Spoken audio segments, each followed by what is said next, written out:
Ok, salut, c'est Etche, je profite du magnifique et improbable cadre qu'on a derrière nous pour faire une petite vidéo sur une question que vous vous posez, la question du regard. Où est-ce que je dois regarder un adversaire quand je boxe avec lui? Ok, on va voir plusieurs petits points clés sur ce qu'on peut apporter là-dessus. Alors au niveau du regard, ce qu'il faut savoir, c'est que vous faites ce que vous voulez. Vous regardez où vous voulez, du moment que vous regardez. Si vous regardez mes vidéos précédentes sur la garde, le point clé principal, c'est de garder les yeux ouverts.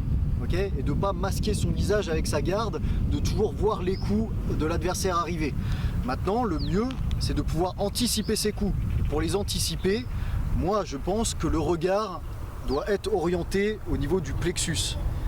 Pourquoi au niveau du plexus? Parce que si je vous regarde dans les yeux, c'est bien, je vous regarde, mais le problème, c'est que vous allez comprendre ce que je veux faire.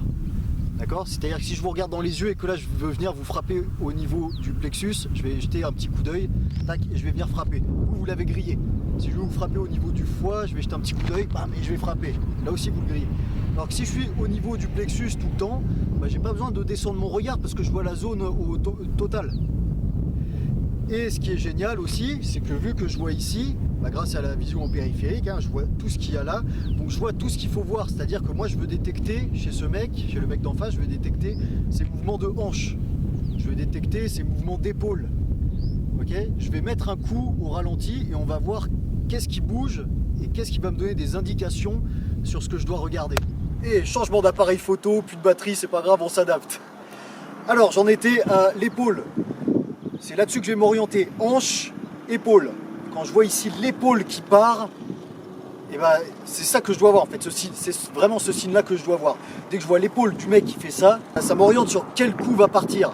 Okay, regardez, mettons si je veux mettre un crochet par exemple, c'est pas son épaule qui va bouger forcément en premier, ça va être simultané, ça va être épaule-coude, épaule-coude. Ok, épaule, le coude se lève, épaule, le coude se lève, bam, on ralentit, bam. Donc là, je vois un crochet qui part. Du coup, moi, je peux partir sur mon esquive de crochet. Là, je vois juste l'épaule qui bouge.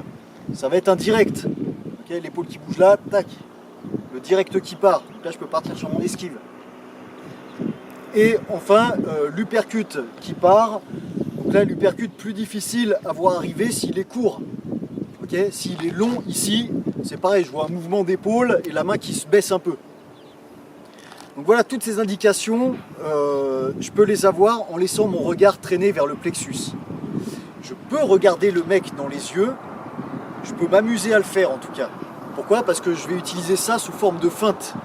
Okay, faites-le, c'est un truc que j'adore faire aussi. Là je suis ici, je vous regarde au niveau du plexus. Okay, je regarde au niveau du plexus, bam, je viens mettre mes coups. Bam, bam, bam, bam. Vous voyez, des fois mon regard il bouge, il vient ici, il vient sur vous. Il vient sur vous, et bah je joue avec ça. C'est-à-dire qu'à un moment je regarde le plexus, je regarde en haut, mais je pars en bas. Ok, je suis là. Et même chose, je peux regarder dans les yeux, frapper dans les yeux, hop, frapper au visage plusieurs fois, au visage, je regarde toujours dans les yeux, bam, je pars au corps. Bam. Ok, donc il faut jouer avec ces regards. Un truc que j'adore faire aussi, c'est, mettons, je sais pas si on va bien voir à la caméra, parce que ça se joue vraiment, c'est un jeu de regard assez proche entre boxeurs. Mais c'est venir regarder le visage d'un coup, moi je regarde au niveau du plexus, d'un coup je regarde le visage et je pars là, en crochet au corps. Et c'est là celui-là que j'adore mettre, qui vient toucher le foie. Et c'est là, je regarde ici, je regarde le visage, bam, je pars au foie. Parce que le mec, lui, il n'est pas habitué à ce que je regarde ses yeux. Il est habitué à ce que je regarde ici. Sauf que d'un coup, il voit mon regard qui se lève vers son visage. Il va faire quoi? Direct, il va venir monter sa garde ici. Sauf qu'il y a le coup qui va arriver sur le côté là, boum, pour venir chercher le foie ici. Donc celle-là, testez-la, elle passe souvent. Ok, je boxe à la table, d'un coup je regarde le visage et je pars en bas. Jouez avec ça. Ok, voilà, j'espère que vous avez compris un peu à quoi va servir votre regard, comment l'utiliser, où le placer, et que vous allez pouvoir jouer avec. Je rappelle, c'est de la boxe. Rien n'est figé. Il n'y a pas de technique universelle. Il n'y a pas un mec qui est arrivé, qui a été champion du monde parce qu'il a fait uniquement des techniques, que tout le monde les a reproduits et que tout le monde a été champion du monde grâce à ça. C'est pas vrai. Okay, chaque boxeur est différent, chaque boxeur a des techniques différentes. Donc votre regard, il n'y a pas un seul endroit clé où le mettre. Il faut jouer avec. Okay, j'espère que vous avez bien compris ça et que maintenant vous allez en jouer et puis balader votre adversaire grâce à ça. Okay, en haut, en bas, je feinte de regard, il n'y a pas que des feintes. Les feintes, ça va être l'objet d'une autre vidéo qui va arriver. Il n'y a pas que des feintes d'épaule, il n'y a pas que des feintes de pied, il y a aussi des feintes de regard. Et tout ça, on verra ça dans une prochaine vidéo.